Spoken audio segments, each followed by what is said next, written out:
Hi, AP students. Welcome to week 2. I just wanted to go through a couple things for you for this week that you may need to know. First of all, I posted another video from today about how to grade one of the essays that, or both of the essays, or none of the essays that you turned in before spring break. So watch that quick 2-minute video and then make a decision using this quiz puzzle assignment here. All right, so for week 2,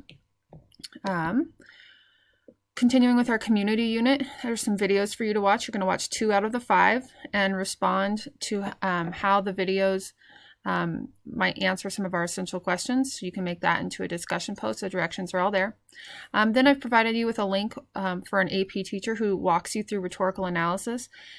Given the fact that part of your AP exam will be rhetorical analysis, this is a really good resource for you. It's a little bit longer video, but I think it'll pay off for you, especially when you do this next assignment for this week.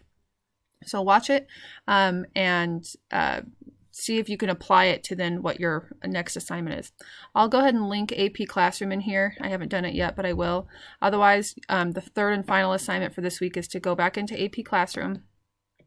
And you'll see when you log in, whether this is 2A for you or 3B for your class, you have a Unit 4 progress check, FRQ. Go ahead and click that and start it. It does have to do with rhetorical analysis. You're going to be reading a passage, creating a thesis, identifying a couple of pieces of evidence to support you, and then in each of those pieces of evidence connecting it back to your thesis. So things we've done forever and is great practice for you, but trying to kind of remember the most important parts of rhetorical analysis: the thesis, the evidence, and then the analysis, linking it back to your thesis.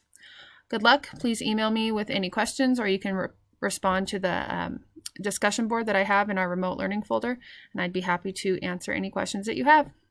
Thanks again.